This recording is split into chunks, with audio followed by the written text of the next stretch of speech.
इस लेक्चर में हम 2024 का क्वेश्चन देखेंगे सी साइड का। और सिर्फ एक क्वेश्चन ही, दो क्वेश्चन देखेंगे। पहला क्वेश्चन जो ये है, ये सिंपल बोर्ड मास से बन जाएगा।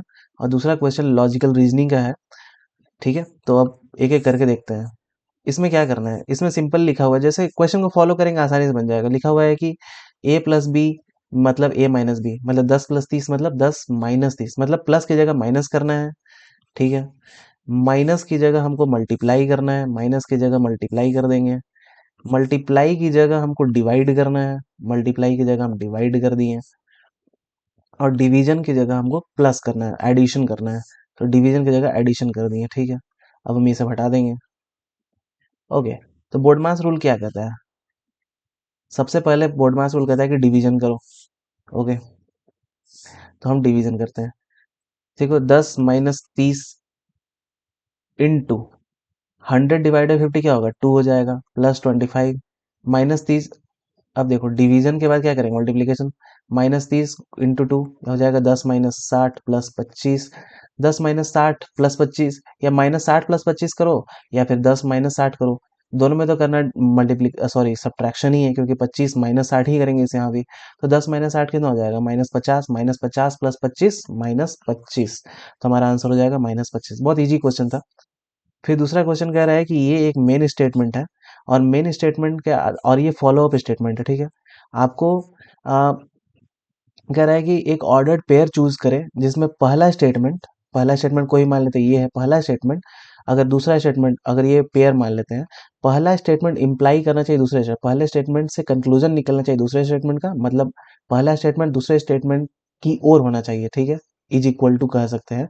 और दूसरा दूसरा कंडीशन ये है कि दोनों स्टेटमेंट लॉजिकली कंसिस्टेंट होना चाहिए।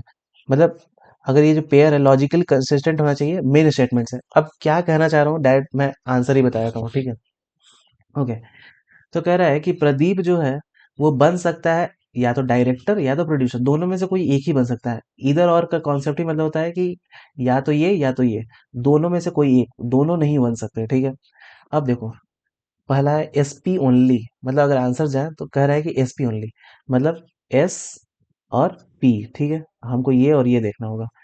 तो Pradeep is not a producer, Pradeep is not a producer implies Pradeep is a director. Simple है, यही तो कहा जा रहा है। अगर वो प्रोड्यूसर नहीं है तो क्या बनेगा? वो डायरेक्टर ही बनेगा। सिंपल है, दोनों कंसिस्टेंट भी है। और पहला स्टेटमेंट अगर प्रोड्यूसर नहीं है तो इम्प्लाई कर रहा है कि क्या है? डायरेक्टर है। सिंपल, एक तो ये हो गया। लग तो रहा है कि ये सही है। ठीक है, अब देख रहे हैं आर क्यू को जाते हैं। आर क्यू क्या कर रहा है? मतलब आर इम्प्लाइज क्यू। ठीक है, Pradeep is not a director. अगर डायरेक्टर नहीं होगा तो क्या होगा? प्रोड्यूसर। सिंपल है, या तो डायरेक्टर बन सकता है या प्रोड्यूसर बन सकता है। अगर डायरेक्टर नहीं है, अगर डायरेक्टर नहीं है तो क्या बनेगा? प्रोड्यूसर ही बनेगा। ठीक है, ये भी सही लग रहा है। दो तो सही नहीं हो सकता। अब यानी एस और, देखो यहाँ एस पी और आर क्यू, एस पी और आर क्यू दोनों सही है। हाँ, ये दोनों सही है, बिल्कुल बिल्कुल। Neither S P nor R Q, नहीं नहीं, दोनों सही है। इसका मतलब हो जाएगा option C, both S P and R Q, जिसमें से पहला स्टेटमेंट दूसरे स्टेटमेंट को इम्प्लाई कर रहा है, मतलब उसको कंसिस्टेंट बनाना है लॉजिकली, दोनों ऑर्डर वाइज है। ठीक है, ओके, चलो यही answer, option C, that's it.